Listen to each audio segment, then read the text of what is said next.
What's up, chat? We're going to spend some time today going over the most effective way to pay down strategy or to pay down debt.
Let's try and work on this a little bit.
let's take a look here.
Good morning. My question is, I recently used my $0 fee, zero interest balance transfer offer for paying off wife's car.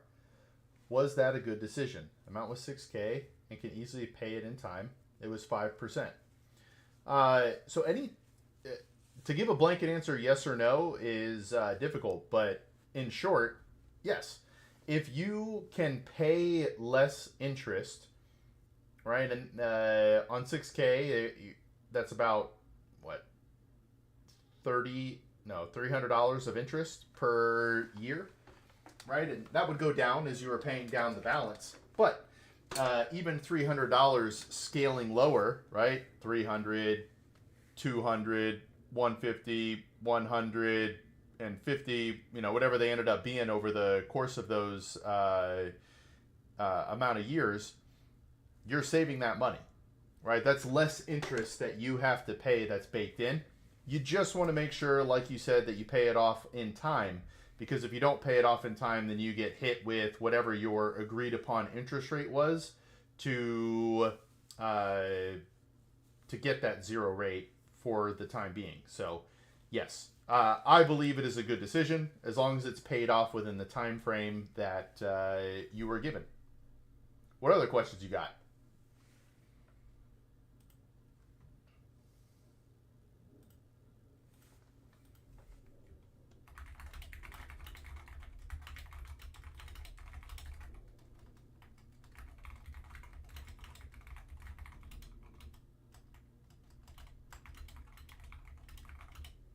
Let's go, Travis. Let's go.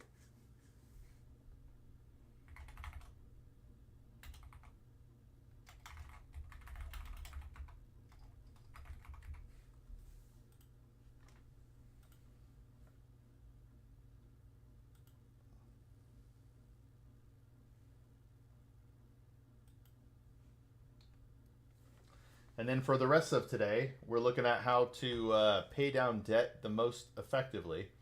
I'm going to create a video for it and post the sort of longer form video on YouTube.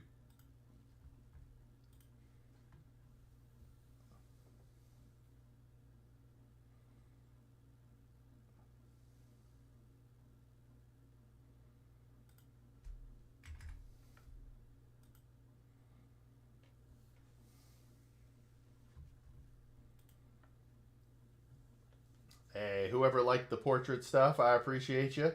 I can see the likes and the emotes coming through.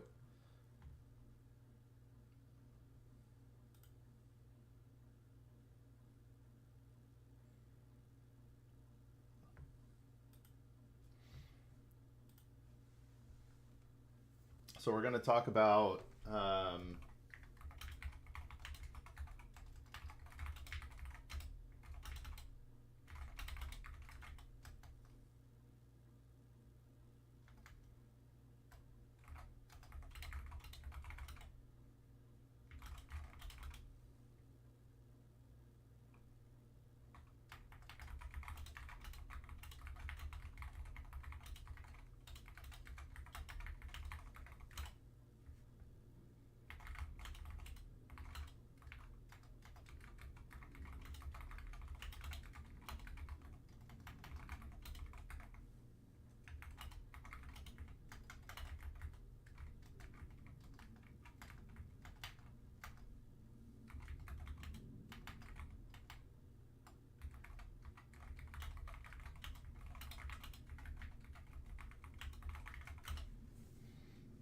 What budgeting app do you like the best? Currently using Rocket Money. I actually don't use a budgeting app, and this is something that I want to get more into. So for me to kind of explain, Travis, I'm a financial advisor. I'm a CFP professional. I worked at Vanguard for 13 years, but I started Free Advice Guy to help people with their money, and I like to do everything at zero cost.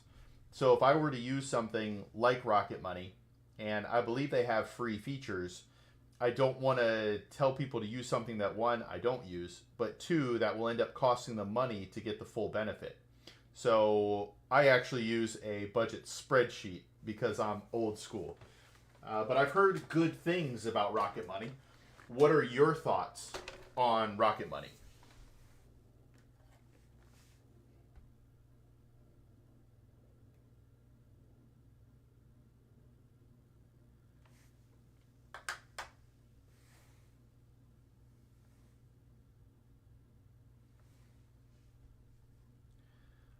I'm Free Advice Guy, and in this video I want to figure out the most effective way to pay off debt. There are two popular methods to pay down debt. There are two popular methods to pay down debt: the snowball method and the avalanche method. Both are fairly simple to understand. The snowball method tells you to pay down the smallest debt first, regardless of interest rate. Yo, what's up, Tamil? Welcome, brother. I like it, but wouldn't mind going the spreadsheet route either. I like that it tells you all of your subscriptions. Yeah, that part is really cool, Travis. The way that it'll actually link up. Have you actually gotten it to cancel subscriptions and give you a refund? If you're looking for a budget, and is it free? Is Rocket Money free? But if you're looking for a free financial advisor, a credentialed fiduciary financial advisor, if you click the link in my bio, I have a free Patreon, and it comes with a budget spreadsheet that you can have or that you can use. We do weekly Q&As with the community and all that sort of stuff. So, do finance majors get a good job in USA? I mean, it depends on what you mean by good job, but it will generally at least get you an interview to an entry-level role. If you go to a more prestigious college or get a more fancy degree, you might be able to start above entry level. But really, a degree in America gets your foot in the door to interviews in America. Yes, they take a percentage though. Hey, that's okay. Is it a percentage of 1 month? Or like for a year? What do they do? Or just a percentage of the refund, I guess. That makes sense. But yeah, Travis, I'm trying to create a legion of people to be better with their money. I have no products or classes to sell either. Some people ask what the catch is. There is no catch. But if I help you with your finances, get you better with money, teach you how to invest, and all that sort of stuff, and you feel like paying it forward, you can always sign up for one of the paid tiers on Patreon. The advice is always free. It gives you different and exclusive access and early access to videos that we release on YouTube. But other than that, it's just to help forward the mission. I believe I'm unique in this space. All right, Tamil, I'm working on a video. You remember what we were talking about last week? I'm working on a video today that I'm going to record during this stream. Well, I'm kind of putting together the script now. I'm going to go off the cuff as well, but I'm putting together a script.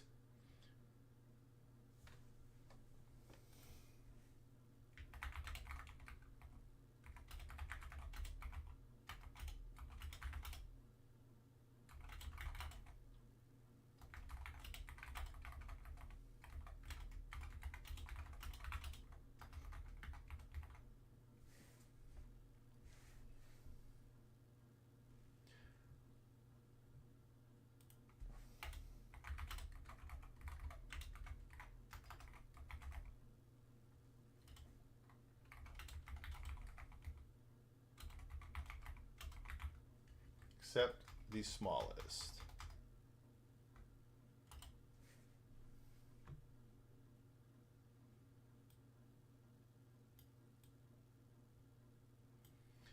The snowball method tells you to pay the minimum payment on all debts and throw everything extra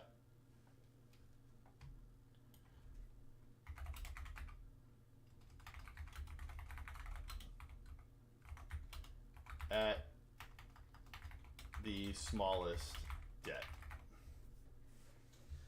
It's like 30% of first year savings. Yo, really?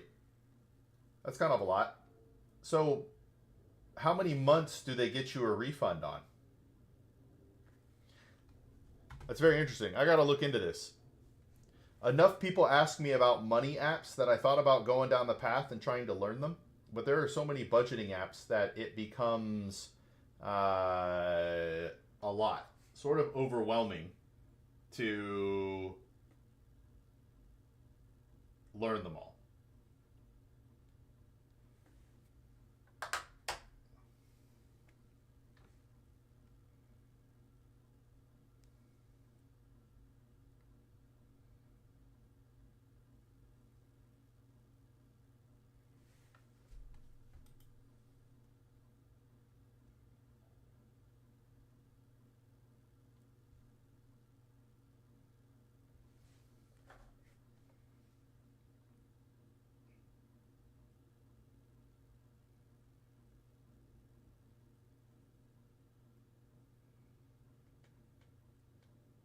Yo, what's up, Brianka?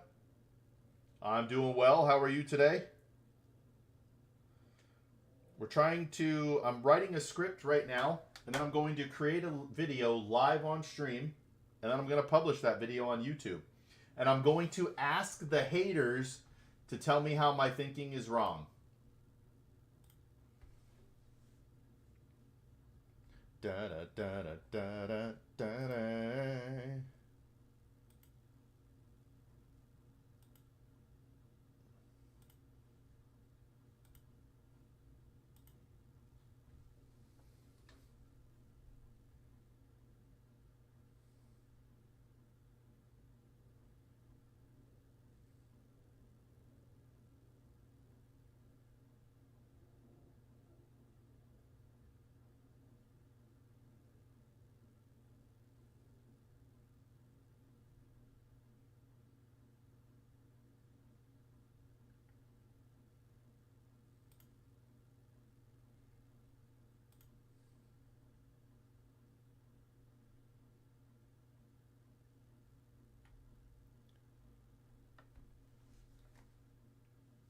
Told the haters. Yes.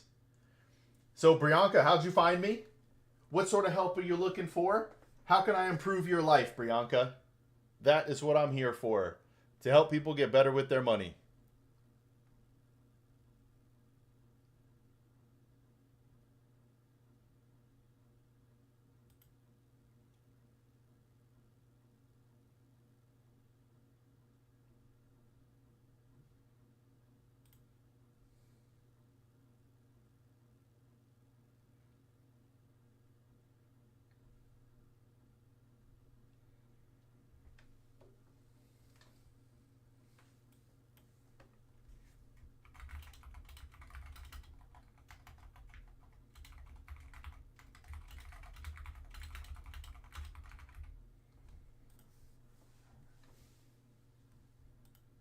Da, da, da, da, da, da, da. What game do you like? Do you mean like video games? Tell me more about what you're looking for, Brianka. I am happy to answer. I'm Free Advice Guy, and in this video, I want to figure out the most effective way to pay off debt. There are two popular methods to pay it down. There are two popular methods to pay down debt: the snowball method and the avalanche method. Both are fairly simple to understand. The snowball method tells you to pay the minimum payment on all debts and throw everything extra at the smallest one. No, I don't like how that's phrased. So right now, I'm pretty much a Marvel Rivals player. I will play Valorant with my friends. and I have played a Valorant for a lot of years. Hey, all right, Travis. Hey, just so you know, the website gives you my name and credentials, but that's about it. So, and links. It gives you links to all my stuff. So if you like social media, right, if you want to watch clips and things like that, a lot of my clips and videos are me talking to people in the street. So if you like that, but otherwise, my website is essentially a link hub. That's it. What about you, Brianka? What video games do you get into?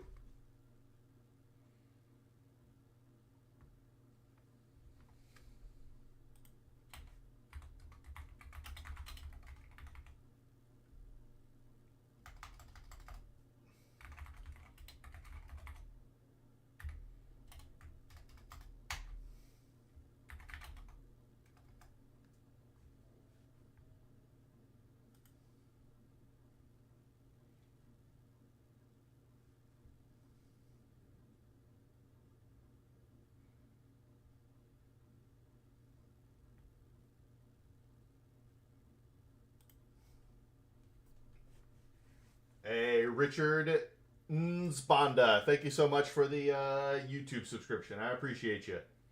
I am married, Brianka. I am married. I have 4 children. Are you married? Do you have 4 children?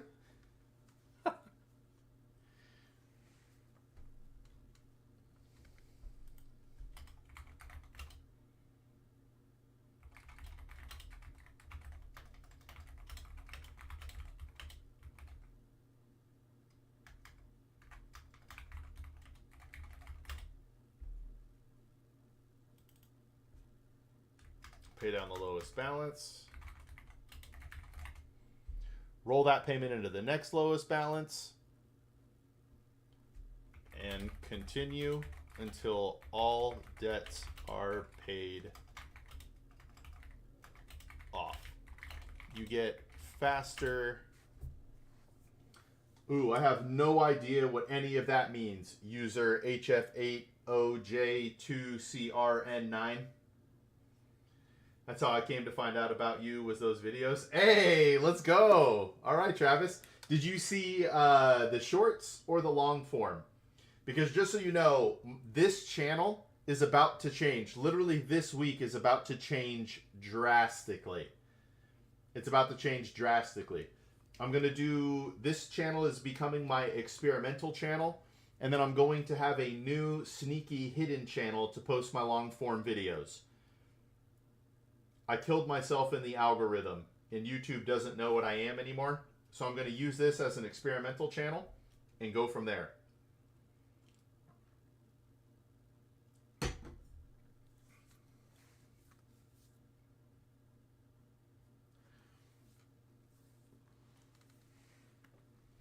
Pay down the lowest balance, roll that payment into the next lowest balance, and continue until all debts are paid off.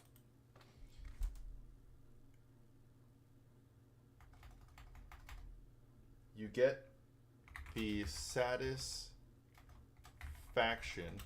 of paying off a debt faster. The shorts, looks like I'm getting on at the right time. Oh yeah. So yeah, this is going to be a real fun channel. This is going to be, like, I want to start doing more topical things. I have a lot more freedom. I'm thinking about calling this channel Free Advice Guy Live or Free Advice Guy Experiments or something like that. You know what I mean? Hey, thank you. Also, the beard is longer than it looks. Check this out. Whoop. Last I measured, it was like 14 inches. Look at that. The beard takes up the whole screen. That's kind of wild, no? Anyway, I sit down here because I don't want to lean back like this. And I don't want the camera to be pointing down.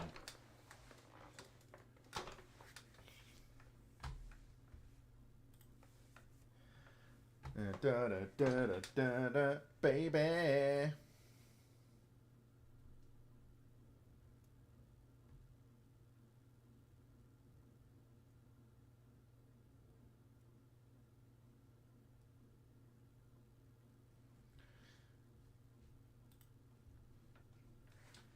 let's see here. But that's cool you found me, Travis. That's cool you found me. That's what we're trying to do. We build a community, and as I help people, the community grows. As new people come in, everybody helps everybody. You know what I mean?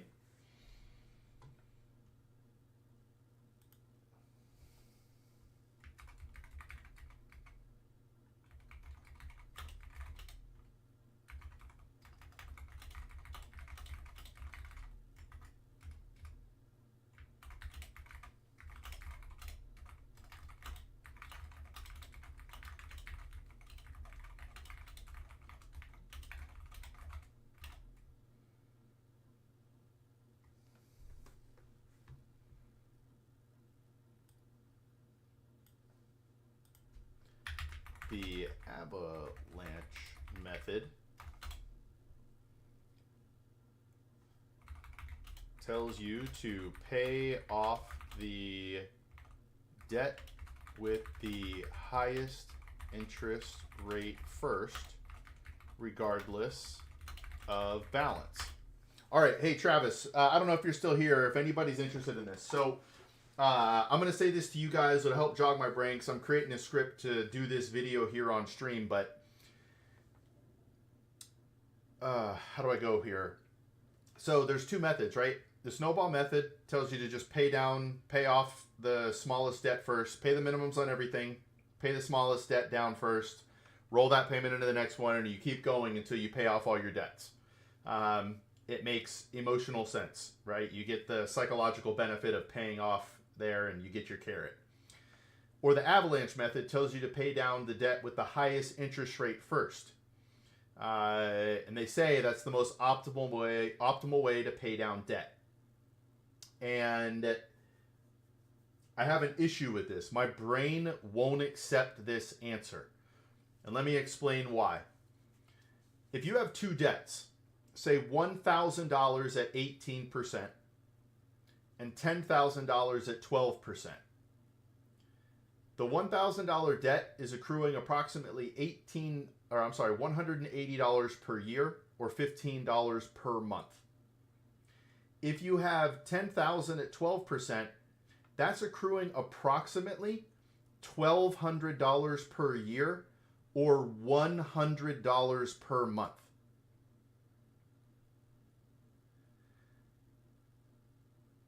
The amount that you are paying down towards, hold on, I guess I gotta,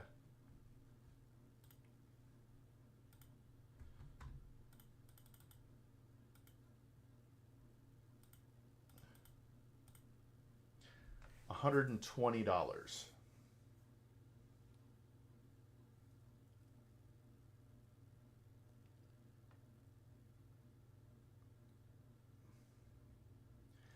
So my brain has a hard time figuring this out because you're accruing interest much faster on the larger balance. You know what I mean? So in my mind, if you have extra money, it makes sense for me to leave the 18% balance alone because it's only $1,000. Hey, let's go, Travis. Let's go. But then pay down the other debt as fast as possible so that you're accruing less interest per month and per year. I'm creating this video and inviting the haters to come in and talk to me about this. Wait, I am 8 years old. I'm a boy. Are you on your mom's account, Brianka Shaw? I'm so sorry. I just saw that message.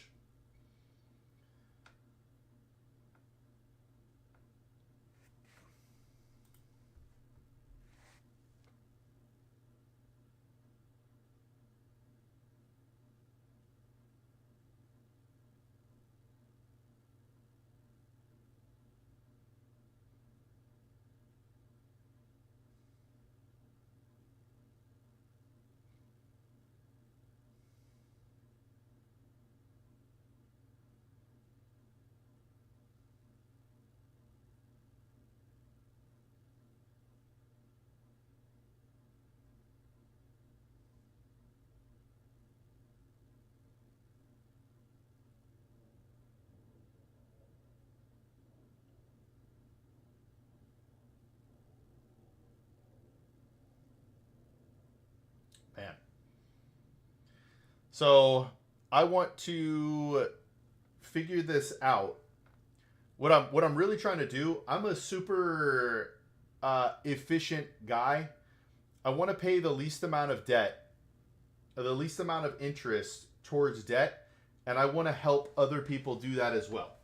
So I'm trying to figure out, is it truly the best just to attack uh, highest interest rate debt without taking into consideration balance? Because there's a velocity on it, right? People say, oh, if you let that balance hang out, it's going to grow and compound. And effectively, for every dollar you spend or that you have interest, and you're saving on interest, it makes sense. That I got to work on my terminology, but right, if you have a dollar of debt at 18%, that's 18 cents that you're saving, or a dollar of debt at 12%, that's 12%, that's 12 cents you're saving in interest. So it sort of makes sense logically that the snow or the avalanche method would have you pay the least amount of interest over time. But how does that get affected if you have large discrepancies in your balance?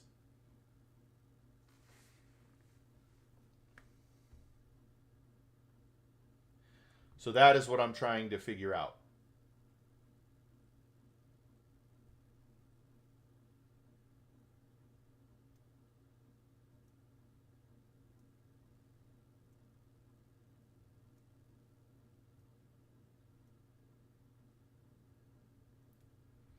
Right now, I have all my debt on 0% except my truck, so I'm busting that out now.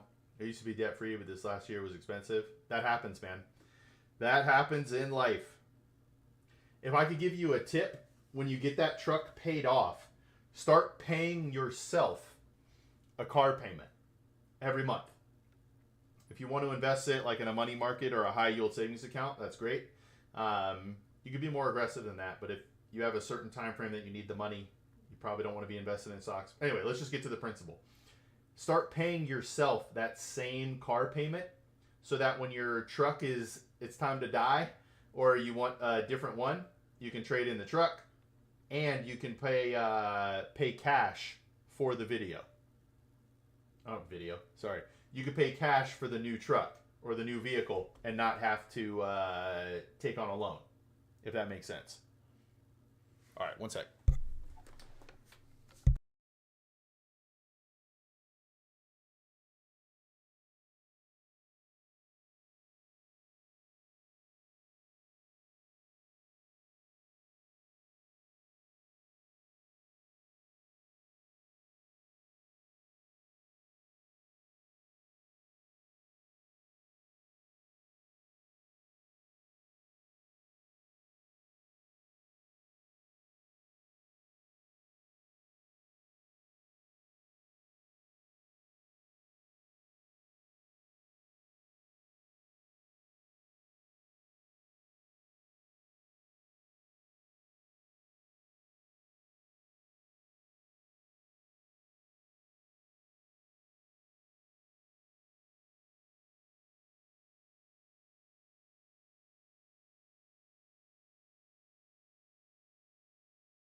Okay.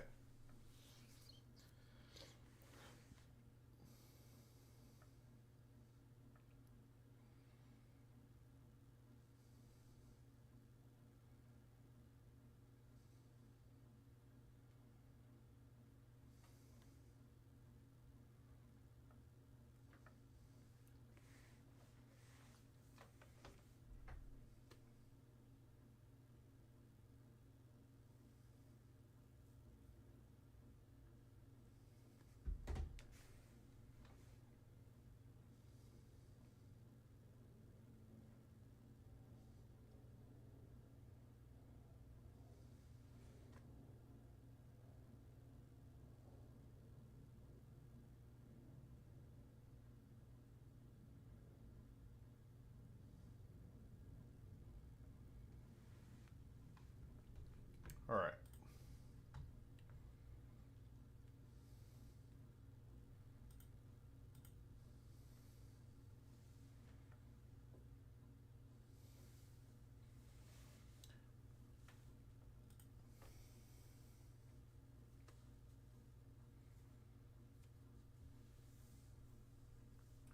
My plan is to get 15K to high yield savings account, emergency fund, then attack debt with everything we got.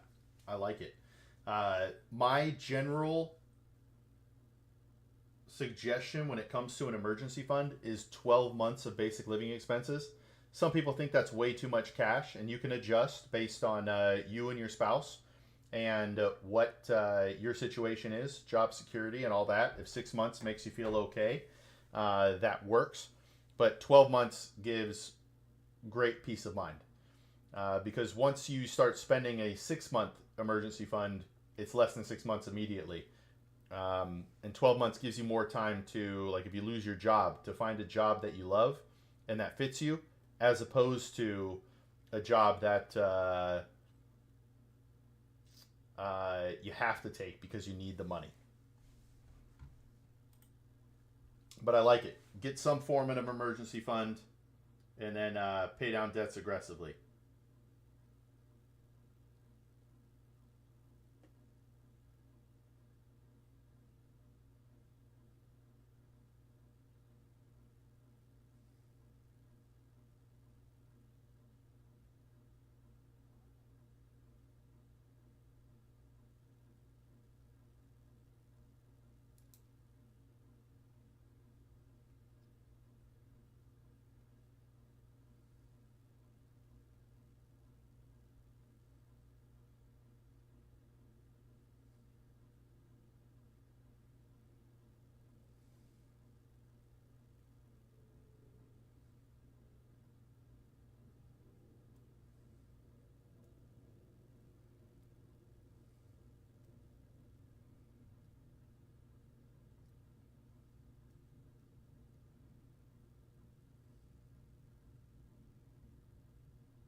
My truck was expensive, but wife suggested I get it. Might be a while before it's paid off, but it's 3%.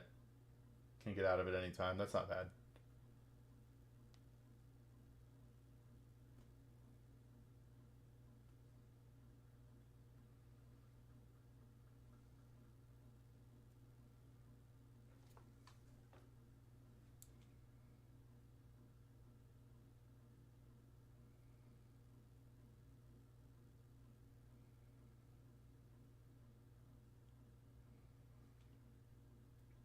Once all debt is free, was going to pump high yield savings account. Yes. I like it. If you have investment accounts, a money market fund might pay you more than a high yield savings account, if that matters to you. But some people like just having it in their bank.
And then Travis, if you like, if you're here just for the finance stuff, I do gaming streams at night on Twitch.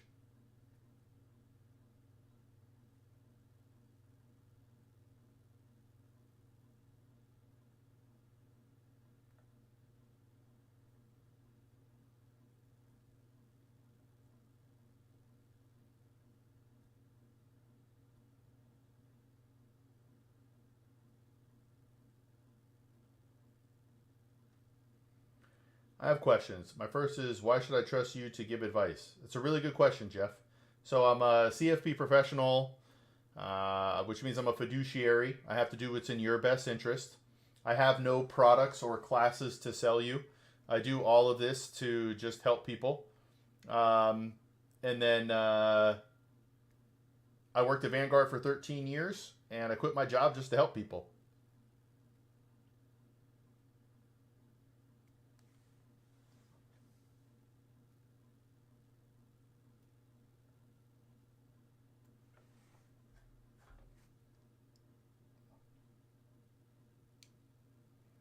I like your question, though, Jeff. It's smart.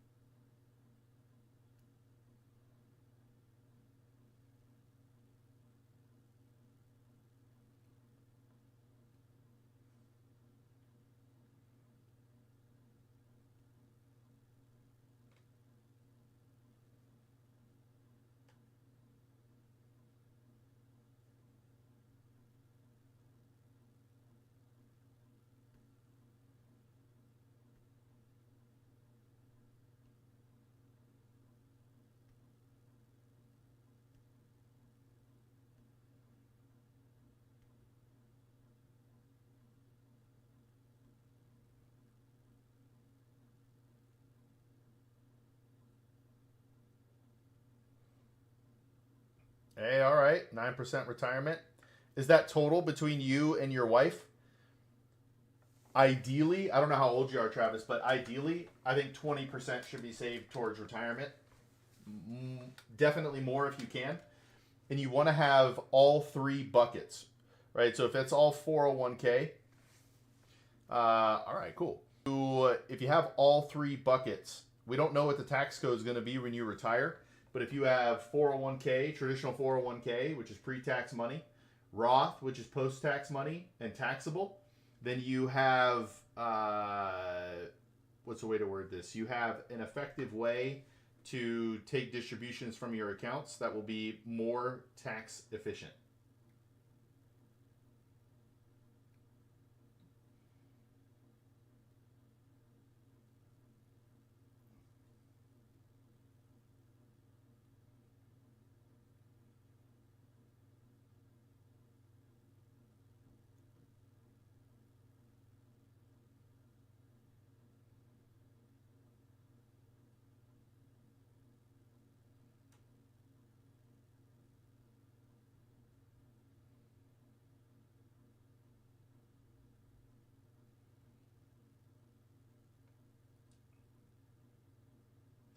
Yo, what's up, Alex? How are you? Jeff, I was hoping for more questions. I was hoping for more questions.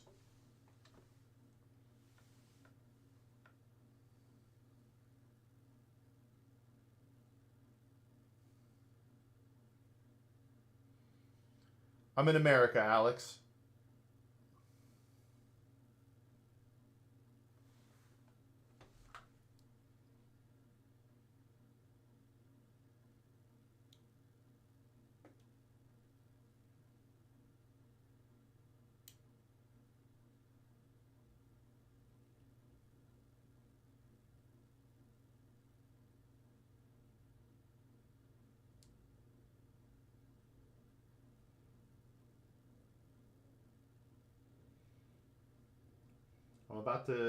I'm about that, but sleep early.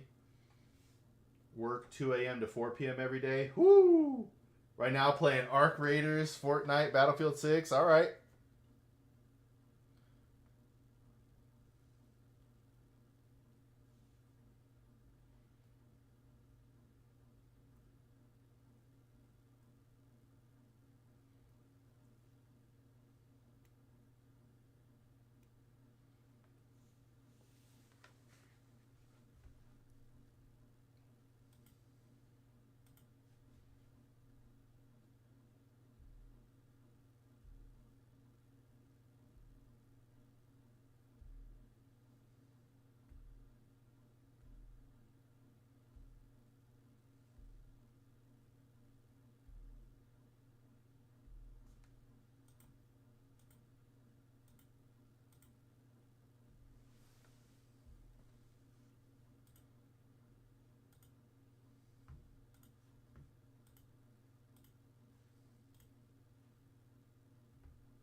Jake, how's it going, man? What do you see the stock market doing this year?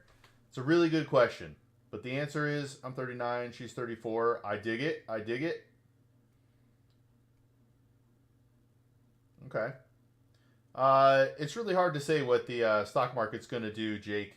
But if you were to back me in a corner, I think it'll be up. Up how much? I don't know. And I'm talking about the U.S. stock market. I do believe it will be up, but it could be down. It could be down.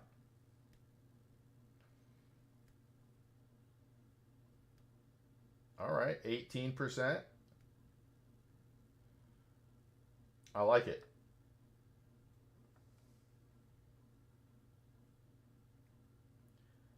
Yeah, once you get all your debts taken care of, Travis, life will feel a lot more free.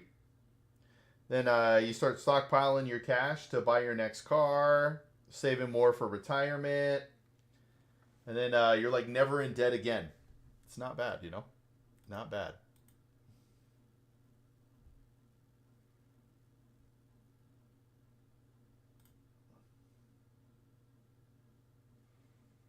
All right, give me one sec here. I gotta get something here.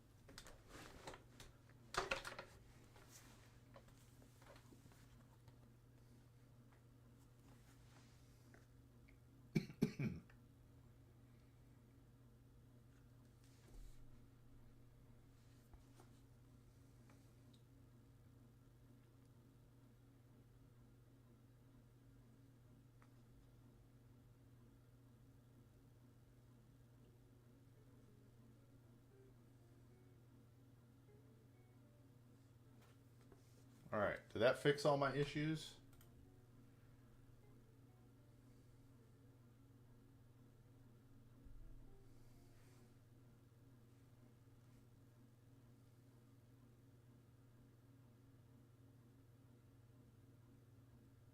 Wait, why's my live studio access? 3 message requests on TikTok.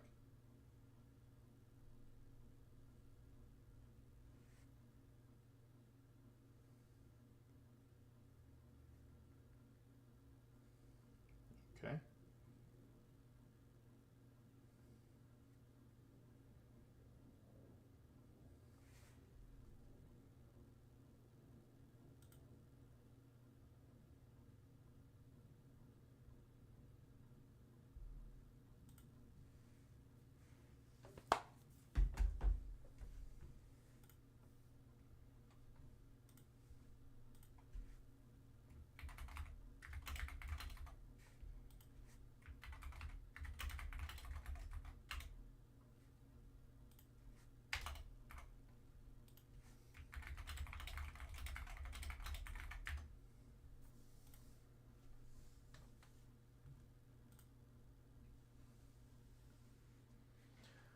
What do you think inflation will get to?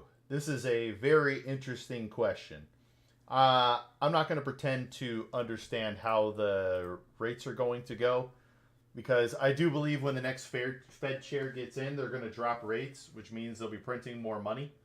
But we haven't been as inflationary so far, and I think this current administration is very cognizant of that. So I don't expect it to go crazy. But I don't know how to word this properly. I don't trust the official inflation numbers anyway. You know what I mean? Hey there, sir. My son turned 16 today. Congrats. And he's really into finance. So can you say happy birthday to him?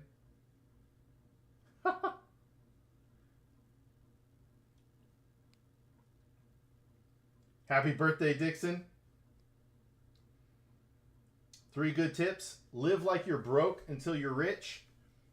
Make sure you have a budget so you understand where every dollar is coming and going. And make sure you don't invest based on the emotions and what the internet says. Make your investments based on your time horizon and risk tolerance and no one else. What other people are doing is irrelevant unless it actually aligns with what you are trying to accomplish.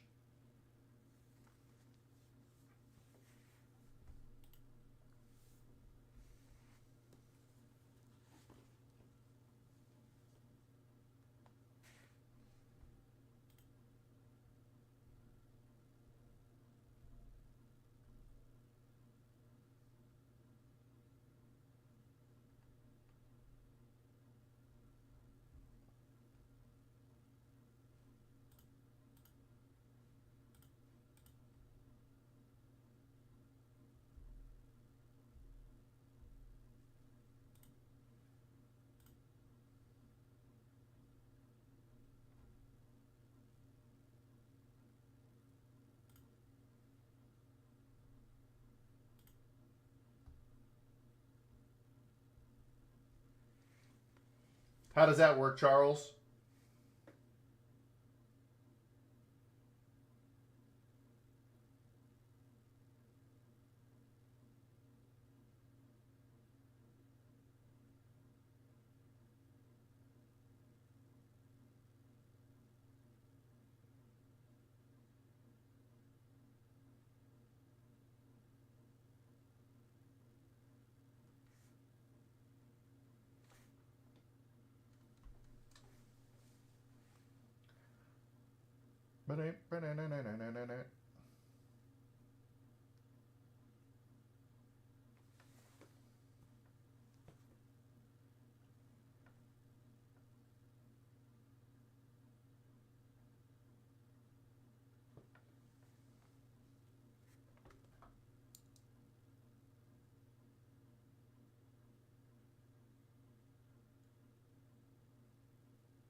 All right, good enough. Good enough.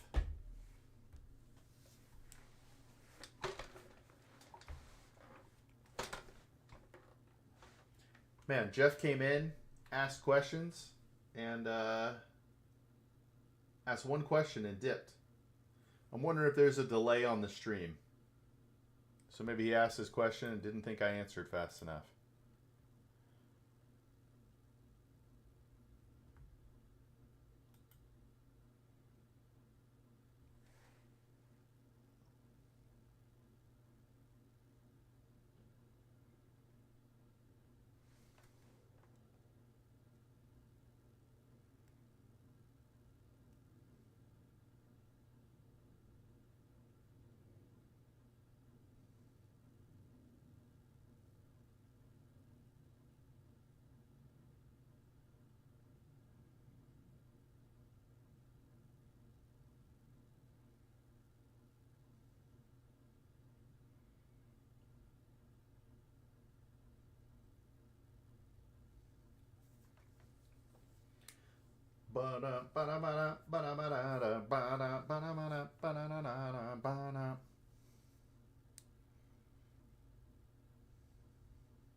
I'm free advice guy.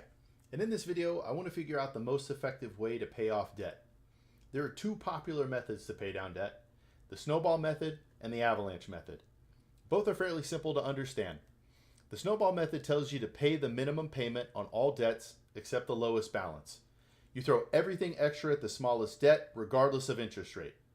The theory behind it is that it will give you momentum. You pay down the lowest balance first, and then you roll that payment into the next lowest balance and continue until all debts are paid off. You get the satisfaction of paying off a debt faster. Psychologically, it gives you that carrot. It gives you carrot, and it works well for many people.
Yo, how's it going? Was on your stream a couple times. Happy to see you being still around. Welcome back, ZHR. We are streaming. I did take a month off.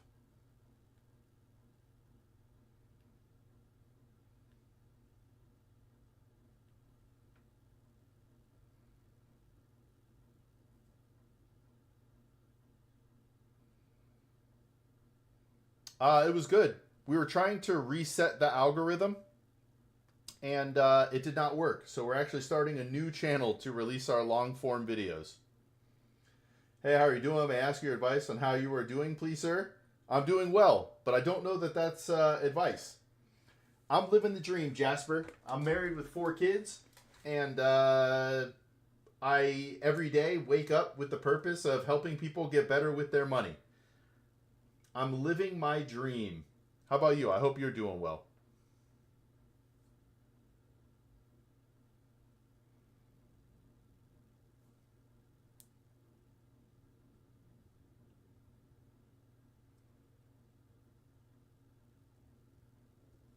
Hey, thanks, Jasper. Do you have financial questions? I'm a CFP professional, which means I'm a fiduciary. I have to do what's in your best interest. So if you got questions, I'd love to help you out. Oh, but to follow up more, ZHR, yeah, I made a lot of mistakes with this YouTube channel. So this is now my experimental channel, and we created a new channel for our long form content. We'll see how it goes. Hey, South Africa, all right. Just so you know, my advice pertains to America, but the principles can probably be applied anywhere.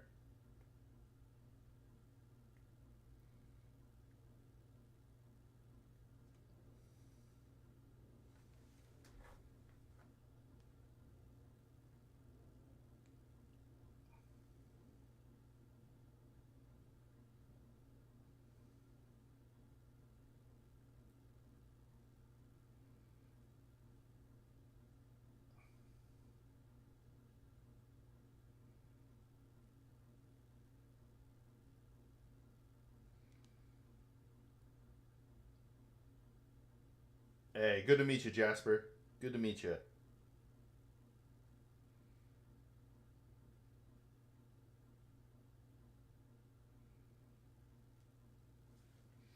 So if you guys want to hear my script so far, I'm still editing it. I'm Free Advice Guy, and in this video I want to figure out the most effective way to pay off debt. There are two popular methods to pay down debt: the snowball method and the avalanche method. Both are fairly simple to understand. The snowball method tells you to pay the minimum payment on all debts except the lowest balance. You throw everything extra at the smallest debt, regardless of interest rate. The theory behind it is that it will give you momentum. Momentum and I'll just say momentum. I can think of another thing. Momentum and something. Pay down the lowest balance, roll that payment into the next lowest balance, and continue until all debts are paid off. You get the satisfaction of paying off a debt faster. Psychologically, it gives you that carrot, and it works well for many people. The avalanche method tells you to pay off the debt with the highest interest rate first, regardless of balance. For every dollar of debt, 12% is 12 cents of interest, 18% is 18 cents of interest.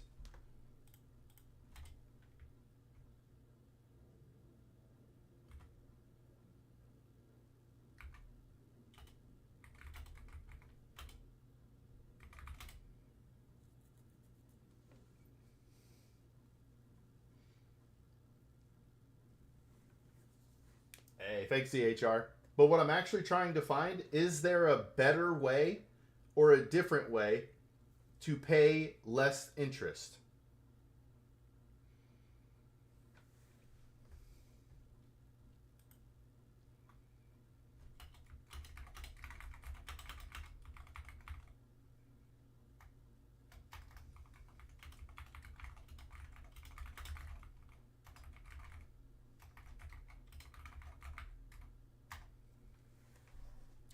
Alright, so I'm Free Advice Guy, and in this video, I want to figure out the most effective way to pay off debt.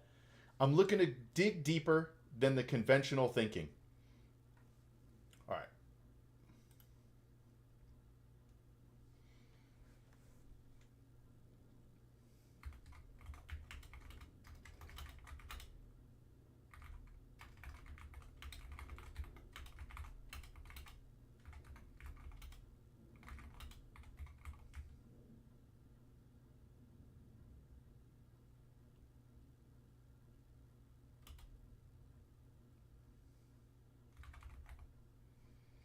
So you pay extra to the higher interest rate to avoid additional interest. To avoid additional interest.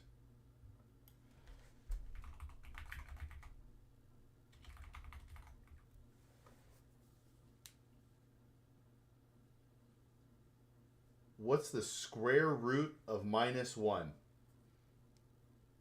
I'm not a mathematician, brother. I don't even know if there is one. Can you have that? The same number multiplied twice can't be a negative, right? Yeah, I understand. Though my first reflex was that it would solely rely on the interest rate. I am not an expert, though. All right, so there's the logic, ZHR. Hold on. So you are correct. All right, so what we get to here, the avalanche method tells you to pay off the debt with the highest interest rate first, regardless of balance. For every dollar of debt, 12% is 12 cents of interest, 18% is 18 cents of interest. So you pay the extra to the highest rate to avoid additional interest. This makes logical sense to pay less interest over time.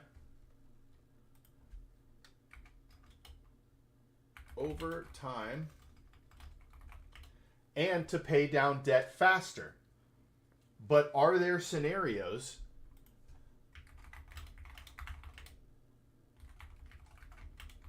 where you can be even more effective?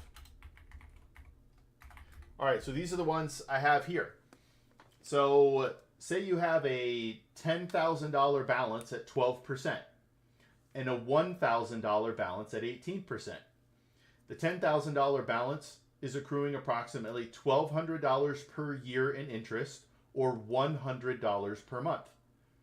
The $1,000 balance is accruing approximately $180 per year, or $15 per month. The one with the larger balance is having more of a bleeding to your financial scenario because of how much interest you're paying or accruing.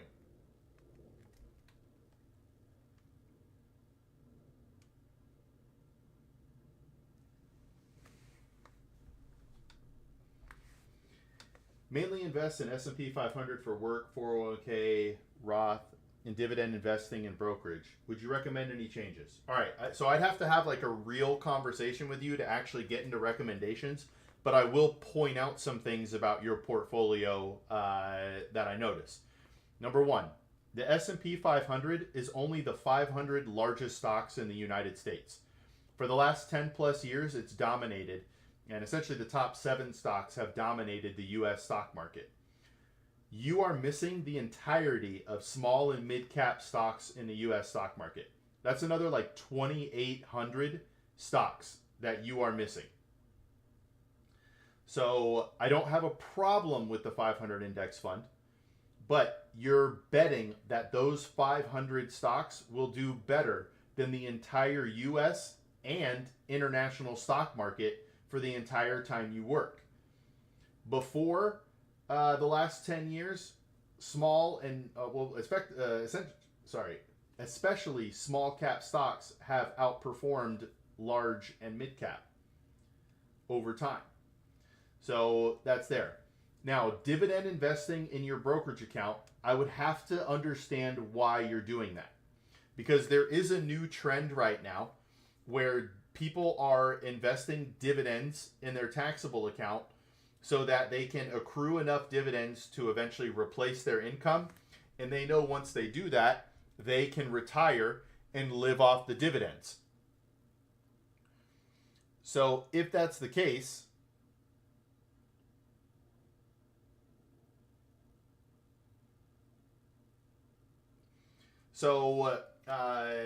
if that's your reasoning, I totally understand it. But there is a flaw to this plan. While you're working, you and your wife are going to make X dollars from your salaries and however you're paid. Those dividends that you're getting paid get added to your taxable income for the year, and that can push you into higher tax brackets. Another thing to consider is investing in growth in your brokerage account, and when you want to live on dividends, you then convert those growth assets into income assets. Does that make sense?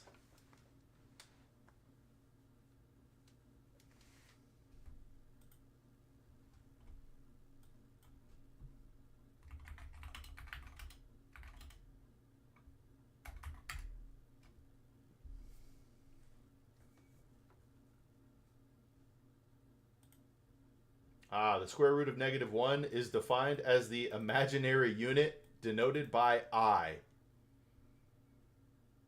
Goofy.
So yeah, let me know your thoughts. I don't want to go too deep until, or I don't want to go any further in case I didn't answer your question at all.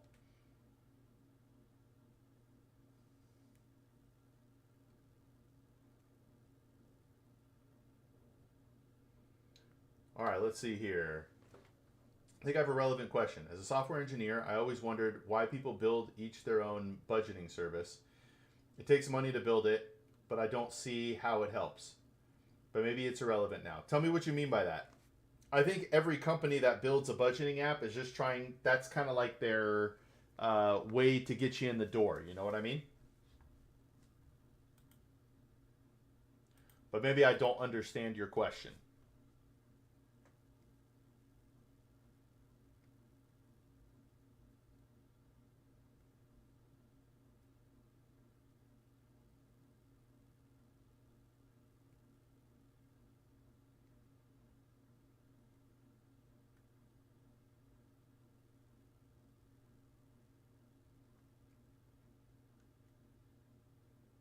Hey, thanks, way out. If you're looking for new music, my boy Nightlights Inc. right there is the distributor.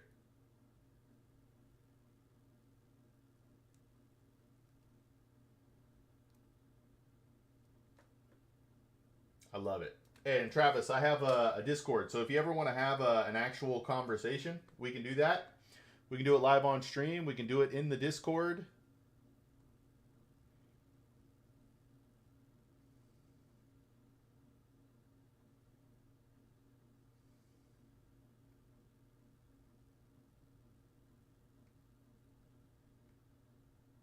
I definitely do, Travis. I'm pretty much trying to do almost everything you would pay a financial advisor to do, but for free. Instead of charging somebody up front to be their financial advisor, I want to show my value, and then if people want to contribute and pay it forward, they can. But otherwise, I just want to do everything for free and help as many people as we can. Our mission is to help millions of people master their finances.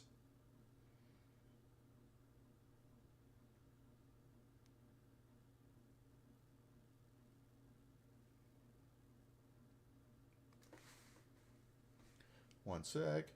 So yeah, when you join the Patreon, it's easy to communicate in there. There's a chat room and all that sort of stuff that we can go in and yeah, we could schedule something.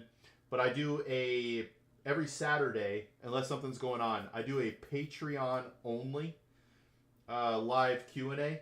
So like right now, where you just ask those questions about, what do I think of your portfolio? Because this is a public broadcast and anybody could be watching and anybody can watch the replay. My concern is that because I tell you XYZ, someone who doesn't fit the same criteria says takes that and takes action on what I told you to do, even though it doesn't apply to them. Now, that's not to say the principles I tell you won't apply to everybody, but I don't want people taking action based on something I say that is really only for you.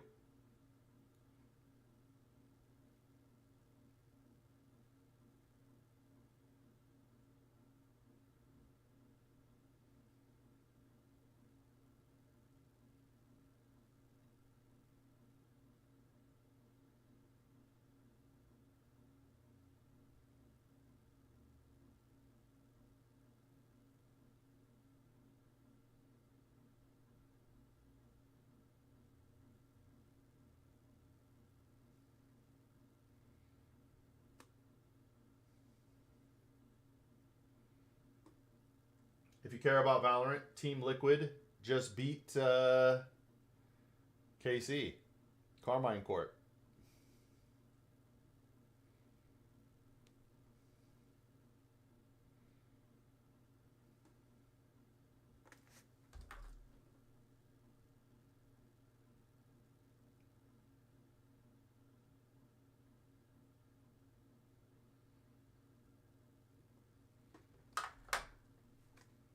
I feel weird talking about the Patreon at all, Travis, because people think you got to pay to be a part of a Patreon, and the free is gets you pretty much all of the benefits. There are a few benefits with the paid tiers, but they have nothing to do with the advice or the way I'll help you.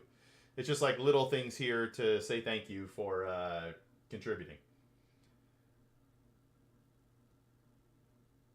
But yeah, if you go and check it out now, I don't know if you care about gold and silver, but I put something out about gold and silver on Saturday or Sunday. I forgot which day it was, but I put out something there.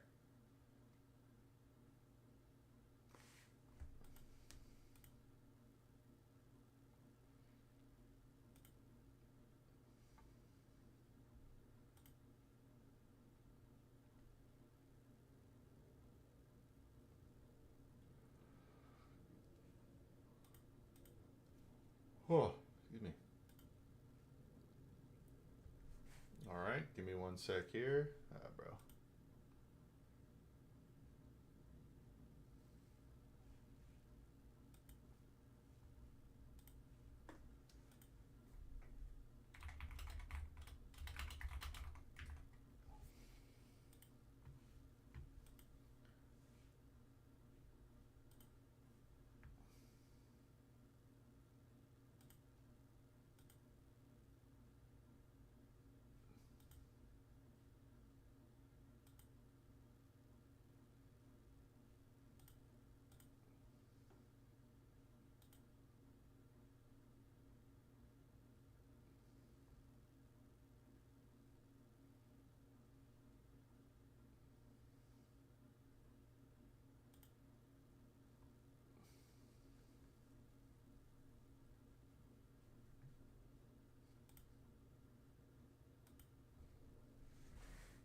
All right, give me one sec here.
It's understandable. Also, we're sharing personal finance numbers, so who knows who's listening.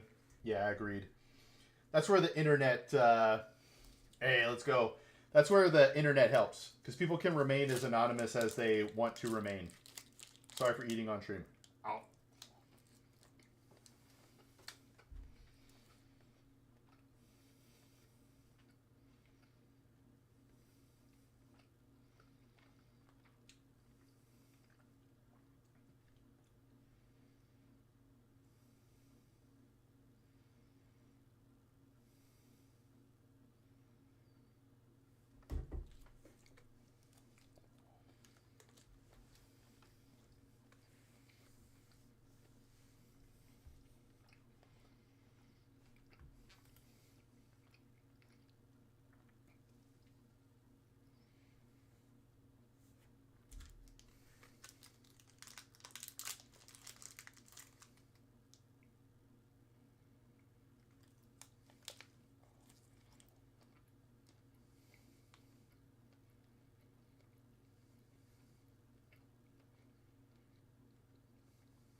All right, let's work on this script a little bit more. I got to get it recorded, you know?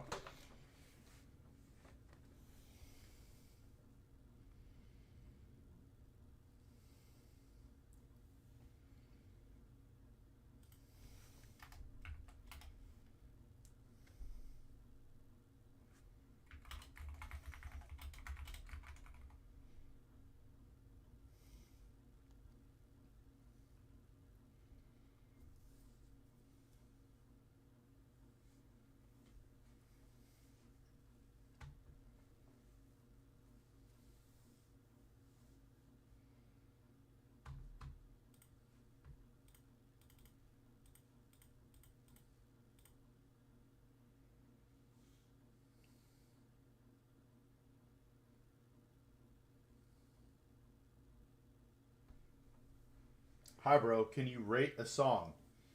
I mean, I probably can, but it would be after. I probably won't listen to it on stream right now.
Can you recommend some news sources on finances, please?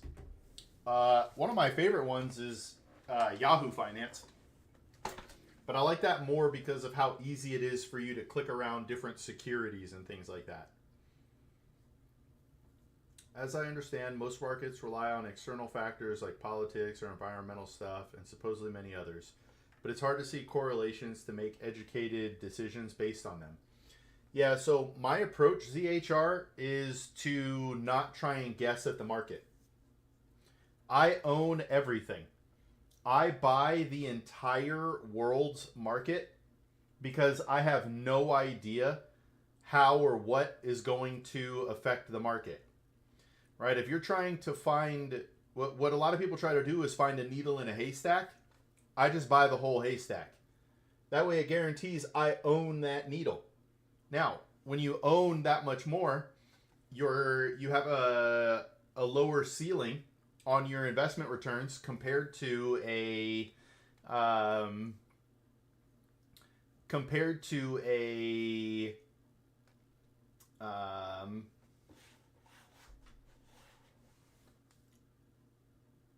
individual security, which is kind of an uncapped cap, but it also lowers the floor or raises the floor so that you can't generally lose as much because a single individual stock could go to zero. Right? An individual stock could go to $1 million a share or zero a share, and the overall stock market is not generally going to do that. So, if let's just say you like technology, right, and you're trying to decide between Nvidia, Microsoft, I know they're kind of different, but AMD, why try and guess which one is going to do well? Why not just buy the entire sector if you are more interested in technology?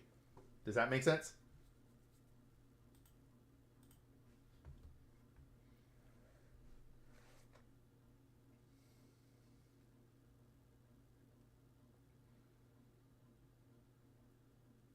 Yeah, let's go ZHR. I try to make everything simple, and then we can dive deeper if it makes sense to dive deeper.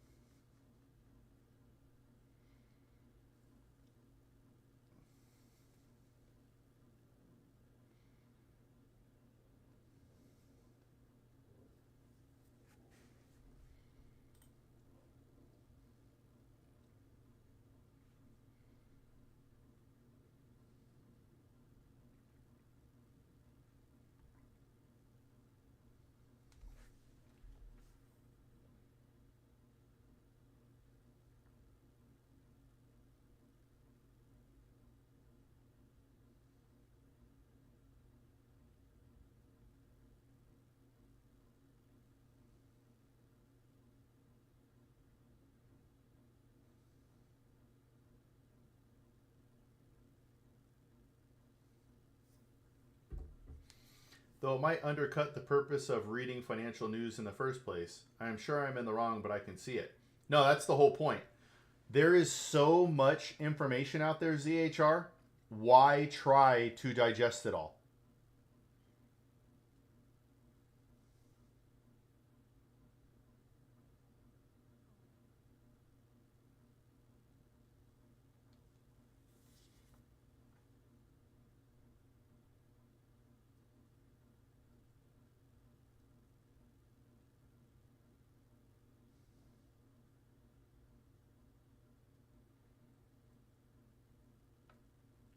Yeah, I only read about stuff. So there's a very specific event for me. This was in I think November of 2024. There is Nvidia put out a good earnings report, but it still went down in after hours trading in the next day. It made me realize it is impossible to know what the market is going to do.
I got you, ZHR. Anytime, my brother.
What was that? You guys hear that? Hold on a second.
Gotta go. Got some work to do. As I said, heartwarming to see you well and still helping people. Sadly, I don't have many questions usually, but today you definitely helped me. Hey, I appreciate it, ZHR. Thanks for coming in, man.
What's your thoughts on XRP? I wouldn't say I'm a huge expert on it, but I'm not really a huge fan of all of the alternative cryptocurrencies. But this kind of goes for all cryptos and all things in that vein. People have to understand why they're buying it and what it's actually doing for their portfolio. A lot of people are getting into it because it's like a popular thing to talk about. They don't actually know what they hope it's going to do within their portfolio other than grow explosively. That's why most people are in it, right? But if you have a specific question on it, I'd be happy to address it. But yeah, it's tough.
That's exactly what I'm hoping for. Not really going to touch it until it does something. I got into it just to dab my toes in it, if that makes sense. Yes. And actually, if people are going to do it, my recommendation for getting into cryptos or really any investment you don't fully understand, if it's for a chance that it's going to explode, put in money that you're okay with either going to zero or underperforming your other investments. If that's how you go into it and it goes crazy, nice. But if that's how you go into it and it goes to zero, okay, it didn't really hurt you that much. You know what I mean?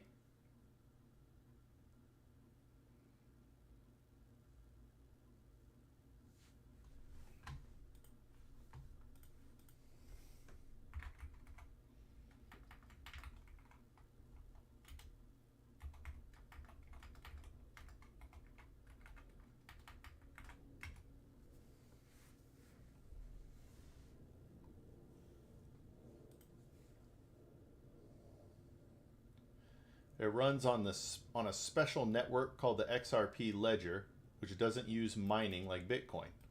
Instead, it uses a unique system where trusted computers agree on transactions in just 3 to 5 seconds with low fees. Think of XRP as a bridge currency. If you want to send US dollars to China, the money can go from USD to XRP to Chinese yuan, avoiding slow and expensive bank systems. Banks and financial companies use it to make international payments faster and cheaper than traditional methods like SWIFT. Okay. While Ripple is the company behind the technology, XRP is not owned by Ripple. It is an open, decentralized network anyone can use.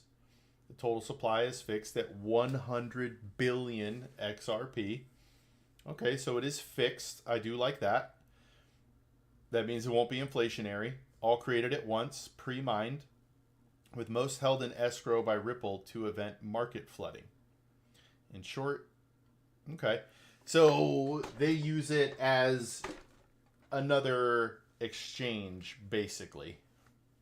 A cheaper, faster exchange than SWIFT. All right. It's one of those things, if there's mass adoption, then it could do well.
What's your go-to burger joint?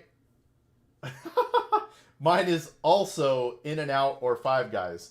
I don't know what state you're in, but in Arizona, there's a burger place called Johnny's. And Johnny's is awesome. Nevada? All right, so there's going to be no Johnny's there because it's a local spot. But Johnny's is great. Um, but yeah, you know exactly what you're getting from both Five Guys and In-N-Out. If I had to pick one over the other, I like Five Guys because I think their burgers are meatier, they're bigger, and I like their Cajun fries. I get their Cajun fries with extra Cajun, so I love that.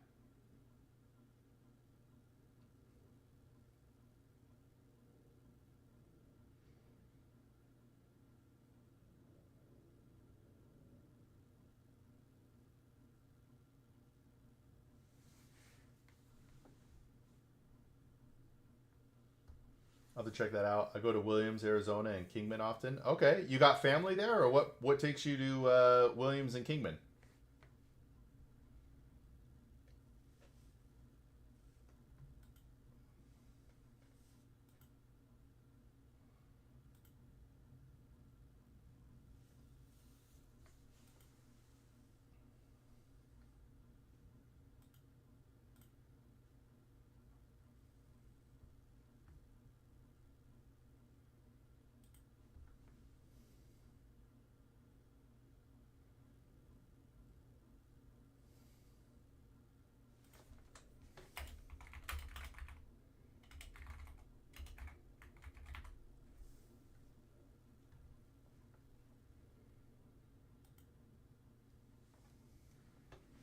Kingman for my classic car. Ooh,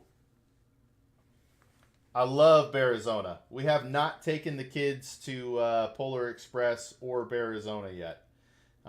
We have children from the ages of 6 years to 6 months, four of them. So we 100% plan to do all of these things. Uh, we just need to plan it out. Maybe next year. But like our youngest doesn't like being in the car for more than, actually this has been the true for all of our kids, but they don't like being in the car for more than 30 minutes at a time. It's like they gotta grow to it. And they're in the car like every day. They just don't like it.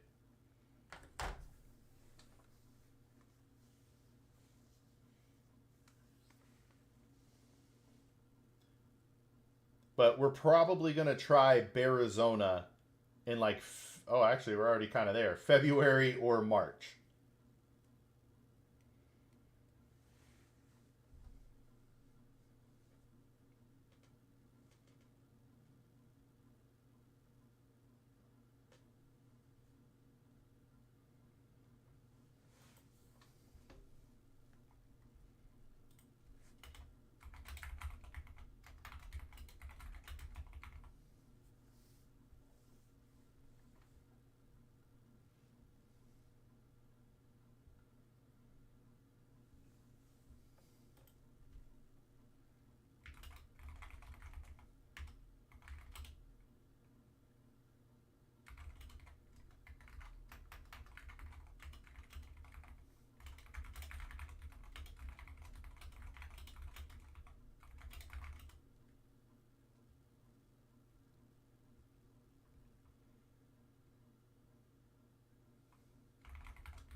You know, the main reason we want to go during those times is to avoid the traditional breaks that families get, right? Like, we do not travel during the summer. We refuse to travel during the summer because everything is busy. Even when we go to our favorite restaurants, we try to go on like a Tuesday at 2 p.m. to avoid the rush. We try to do everything so that we have the best experience. You know what I mean? All right. This might bore you, but I'm going to read through my script here and see how it goes. Or see how it feels. I'm Free Advice Guy, and in this video, I want to figure out the most effective way to pay off debt. I'm looking to dig deeper than the conventional thinking, and I am going to need your help.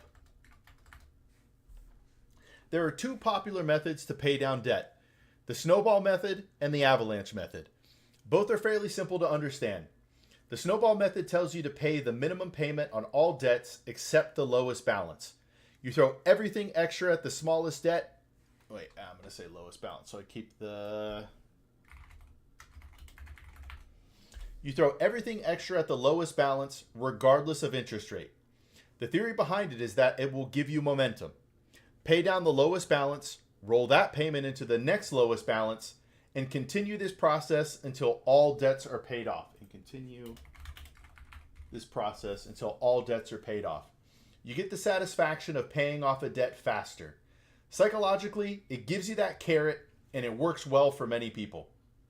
The avalanche method tells you to pay off the debt with the highest interest rate first, regardless of balance. For every dollar of debt, 12% is 12 cents of interest. 18% is 12% is approximately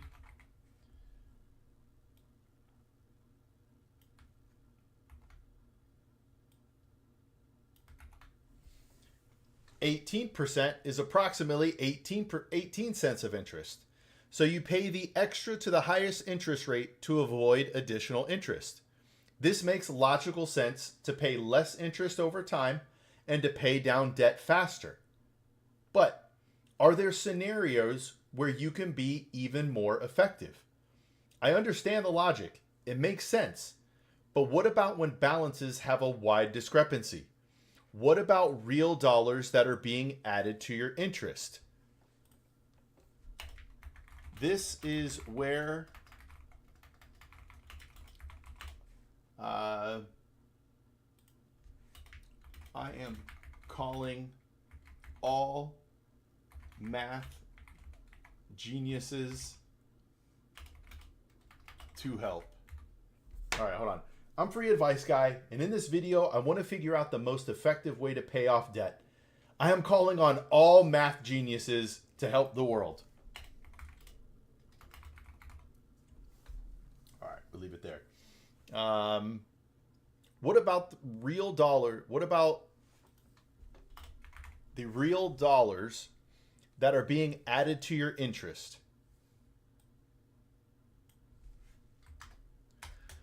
For example, a $10,000 debt at 12% is approximately $1,200 per year or $100 per month of interest.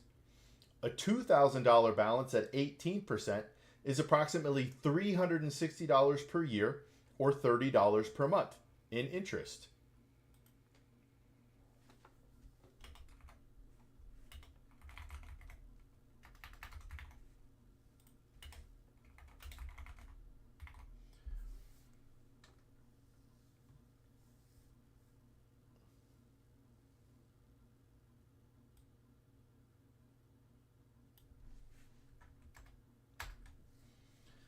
What about the real dollars of interest being added to the largest balance?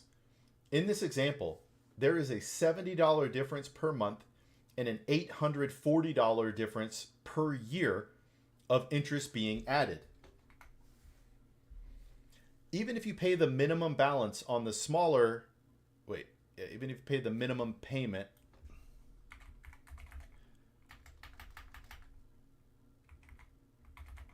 on the smaller balance and let it ride, it is accruing interest at a much slower rate due to the lower balance. My brain has a hard time accepting this. I understand that per dollar of debt, the highest interest rate is adding more interest. But I feel like the higher balance has to factor in somehow. Does it make sense to attack the higher balance because of the amount of interest in real dollars it is accruing? What is the marginal effective rate of each dollar you are using to pay down the debt? I need all of the YouTube math geniuses to help me help the world.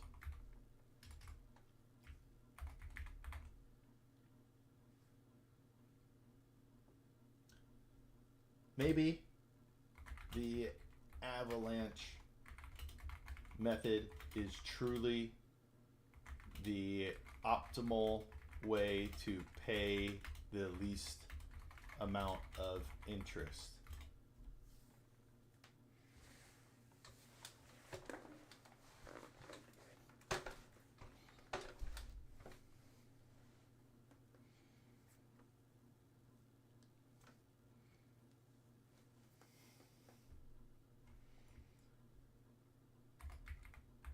Maybe it isn't, maybe due to the simplicity of the avalanche method, it is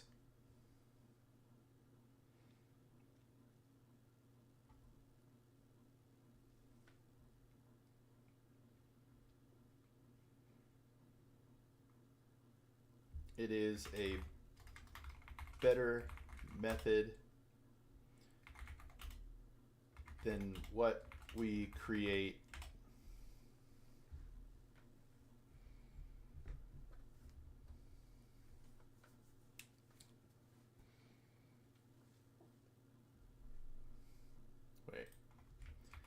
even if we create a better method to pay less interest,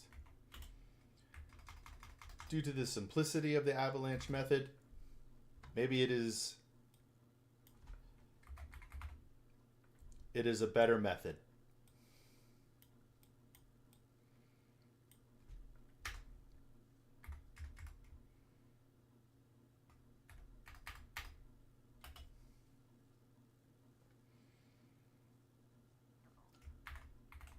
Let's settle this once and for all.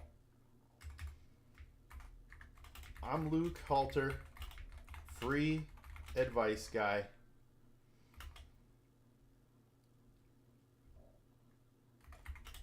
My mission is to help people master their finances and make their money go further.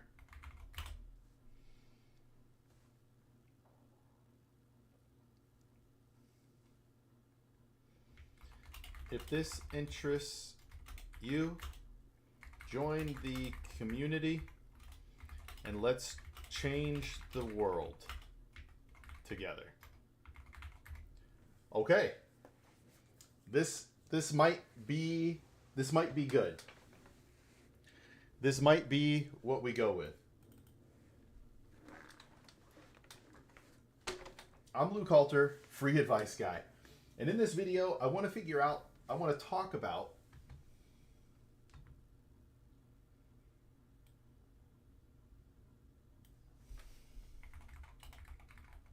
the most effective way to pay off debt.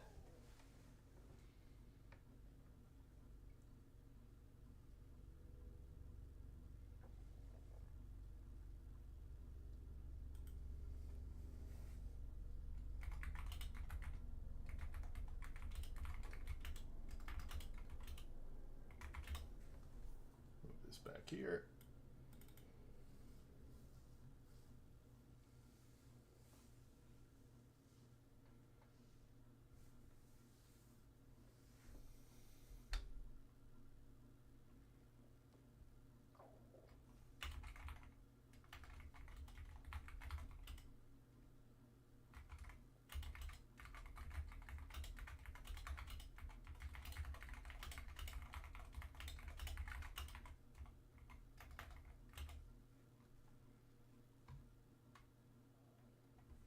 All right, let's see here. I'm going to read this one more time and see how it goes.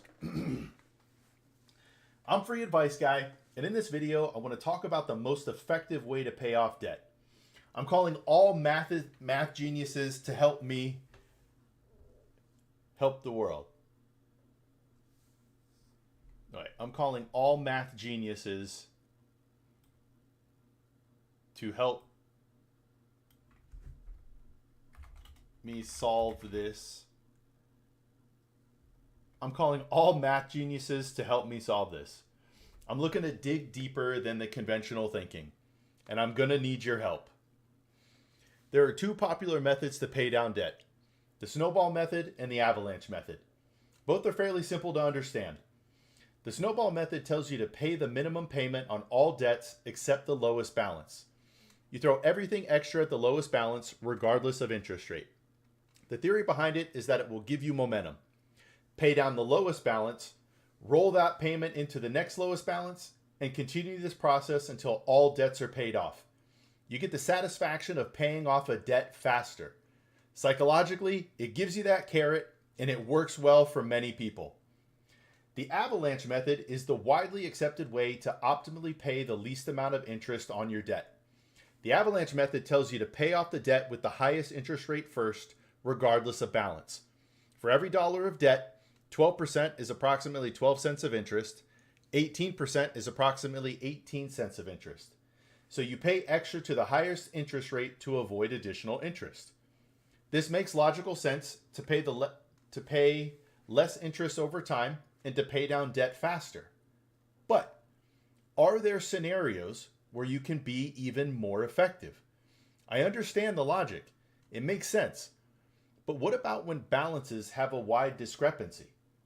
For example, a $10,000 debt at 12% is $1,200 per year and $100 per month in interest. A $2,000 debt at 18% is $360 per year or $30 per month in interest.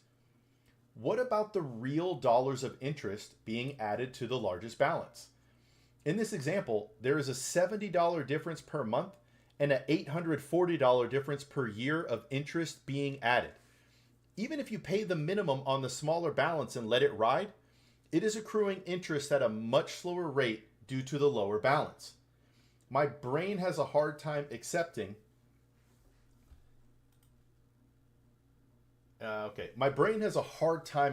this. I understand that per dollar of debt, the highest interest rate is adding more interest. but I feel like the higher balance has to factor in somehow. Does it make sense to attack the higher balance because of the amount of interest in real dollars it is accruing? What is the marginal effective rate of each dollar you are using to pay down debt in this scenario? I need all of the YouTube math geniuses to help me help the world.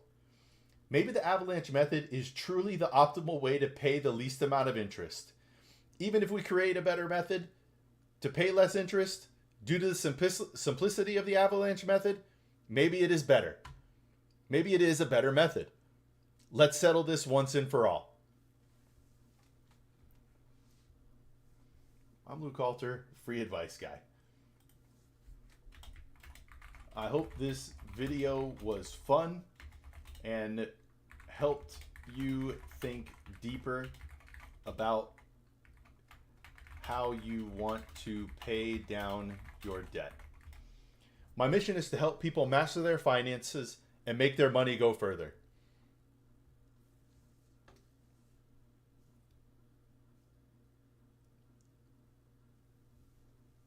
If this interests you, I don't like that word. If this interests you,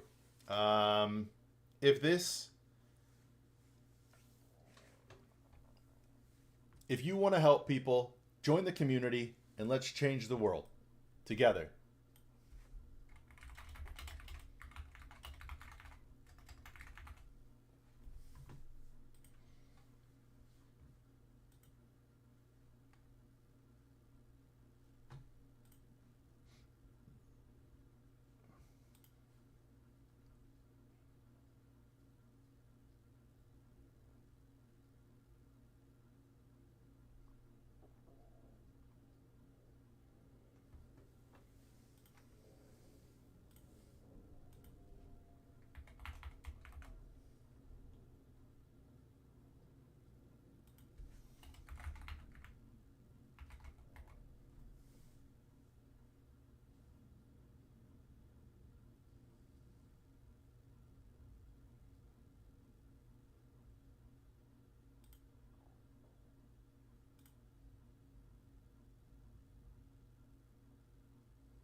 All right. It might be time to record it.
let's see here.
All right.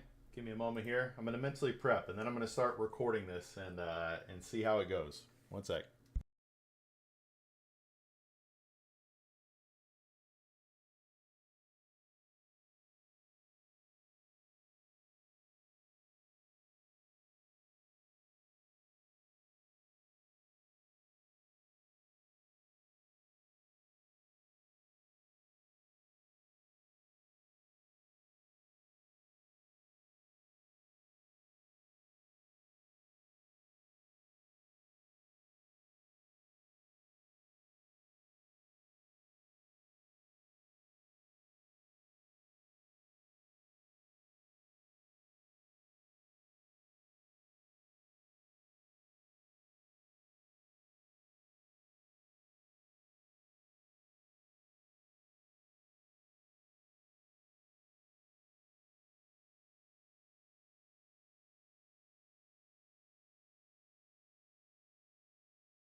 I am.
How to be a millionaire. I mean, the easiest way to do it is to live like you're broke until you're rich. Get your expenses as low as possible, make sacrifices, and save and invest your money. Don't live by yourself until you have the money to do it easily. Live with family, live with roommates, and get your expenses as low as possible. Don't buy a new car, buy a used car. Don't get debt. Save your money and invest your money and let it grow for you.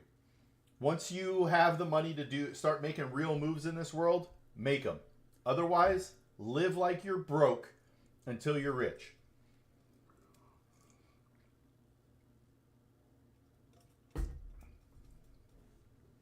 Well, it all depends on your country of origin and all that sort of stuff. But there are tried and true methods. Stocks are one way. Other people are doing it through other investments. So it all depends. You have to align your investments with your time horizon and your risk tolerance.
There's a lot of scam here. Even the celebrity are scamming people after they took your money. They fly abroad and never come back.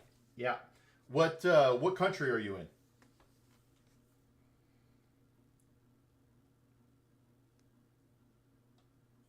That is a big part of whether or not you could be successful. Philippines? Yeah, that's tough. Do you have access to reputable companies like Vanguard or Fidelity or things like that?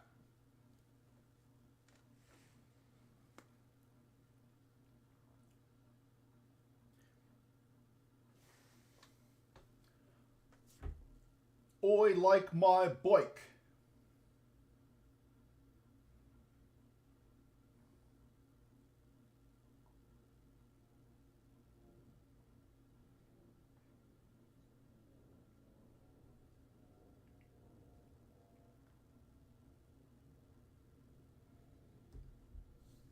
You don't know those companies? Yeah. Do you have other reputable investment companies?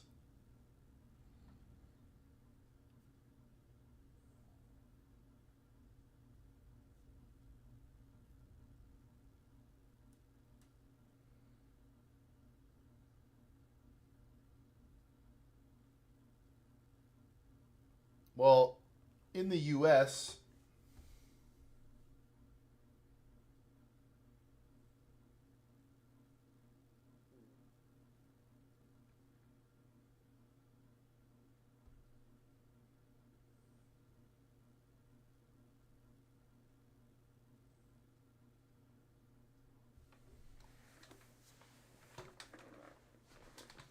but not big company. Yeah, I don't. That's tough, man. All of my knowledge is U.S. based, so it's more difficult for me to help somebody out there.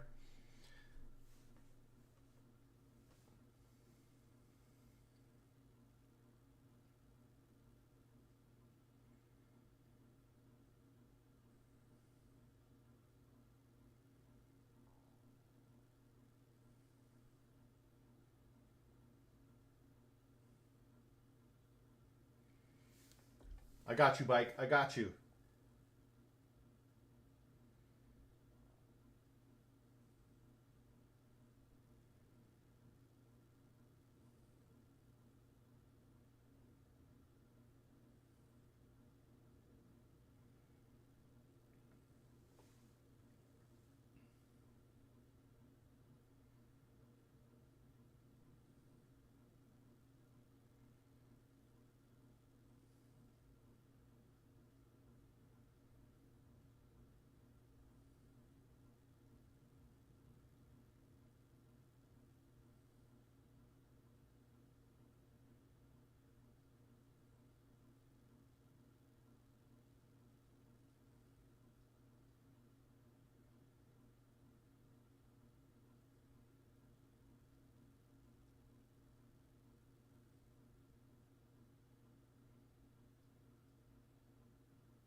Can you give me a word of environment, please?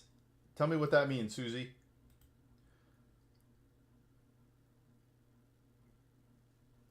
What sort of environment?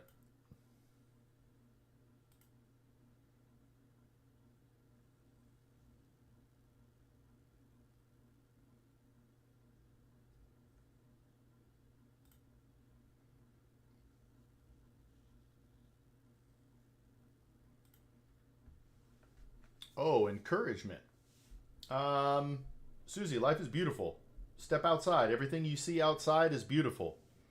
Even when there's crazy storms, the rain and the snow is beautiful. Out in the sun, it's beautiful. The colors are vibrant.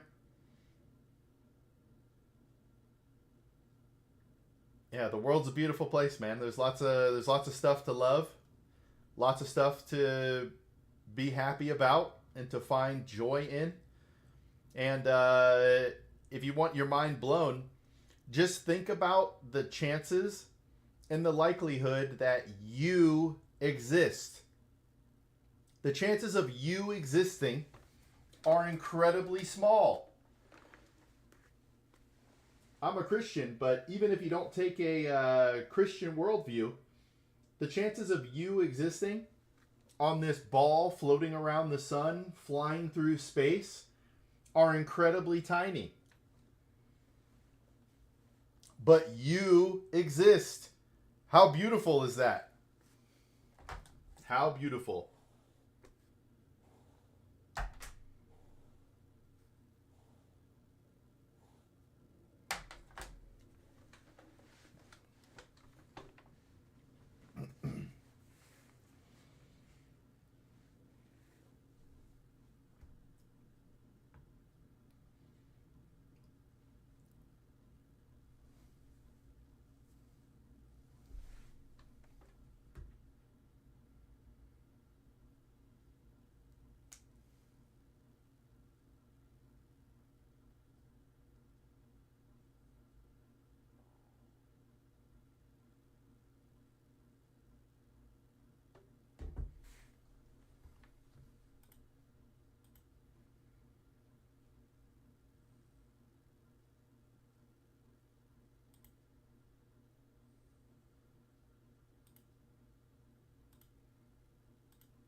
because I am thinking about my future.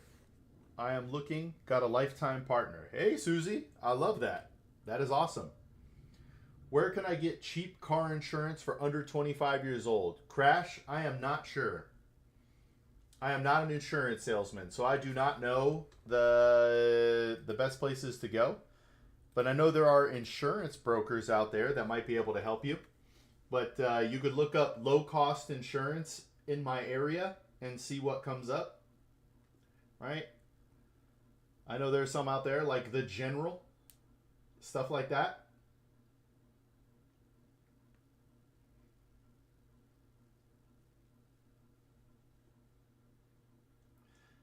But hey, I was about to record a video while I'm streaming. I will wait while you guys have questions. But if you would like to, I will do that while you guys are here. I'm in Canada, $4,000 a year. Ooh, that actually feels pretty cheap for a 25-year-old.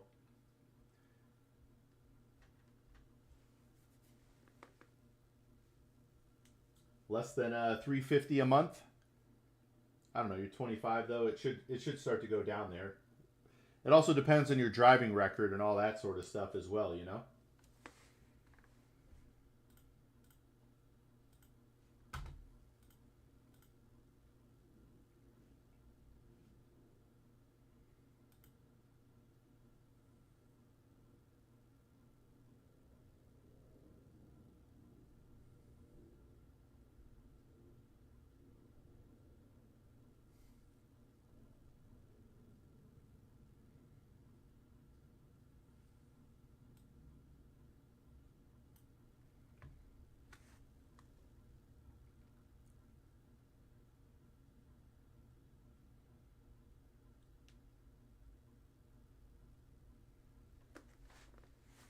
All right, we're gonna give this a test run here. Let's see what you guys think. Okay, if this is boring, I apologize, but we are going to give it a try.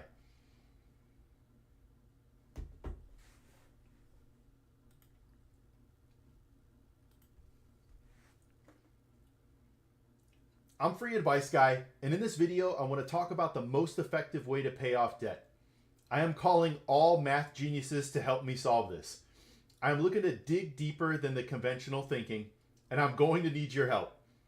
There are two popular methods to pay down debt: the snowball method and the avalanche method. Both are fairly simple to understand. The snowball method tells you to pay the minimum payment on all debts except the lowest balance. You throw everything extra at the lowest balance, regardless of the interest rate. The theory behind it is that it will give you momentum. Pay down the lowest balance, roll that payment into the next lowest balance, and continue this process until all debts are paid off. You get the satisfaction of paying off a debt faster. Psychologically, it gives you that carrot, and it works well for many people. The avalanche method is the widely accepted way to optimally pay the least amount of interest on your debt. The avalanche method tells you to pay off the debt with the highest interest rate first, regardless of balance. For every dollar of debt, 12% is approximately 12 cents of interest. 18% is approximately 18 cents of interest. So you pay extra to the highest interest rate to avoid additional interest. This makes logical sense to pay less interest over time and to pay down debt faster. But are there scenarios where you can be even more effective? I understand the logic. It makes sense. But what about when balances have a wide discrepancy? For example, a $10,000 debt at 12% is $1,200 interest per year and $100 interest per month. A $2,000 debt at 18% is $360 per year or $30 per month in interest. The avalanche method says to pay the $2,000 debt first. But what about the real dollars of interest being added to the largest balance? In this example, there is a $70 difference per month and an $840 difference per year of interest being added. Even if you pay the minimum payment on the smaller balance and let it ride, it is accruing interest at a much slower rate due to the lower balance. My brain has a hard time accepting the avalanche method in this scenario. I understand that per dollar of debt, the highest interest rate is adding more interest. But I feel like the higher balance has to factor in somehow. Does it make sense to attack the higher balance because of the amount of interest in real dollars it is accruing? What is the marginal effective rate of each dollar you are using to pay down debt in this scenario? I need all of the YouTube math geniuses to help me help the world. Maybe the avalanche method is truly the optimal way to pay the least amount of interest. Even if we create a better method to pay less interest, due to simplicity of the avalanche method, maybe that's still the better method. Let's settle this once and for all. I'm Luke Halter, free advice guy. I'm a CFP professional financial advisor with a mission to help millions of people master their finances. I am always looking to get better at helping people in the most effective ways. If you know of a better way to help people, I'm going to share those ideas with others. I hope this video was fun and helped you think deeper about how you want to pay down your debt. If you need help or you want to help others, join the community and let's change the world together. It was actually a pretty good run. I made one error there. But let's see how that goes.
All right, guys, I think we're going to go ahead and call that a stream here today. We're at almost 3 hours. That's awesome. I'm going to hop over to TikTok. So if you would like to chat more, let me know. But I'm going to close this out now. I appreciate you guys, and we'll talk to you soon. Bye, everybody.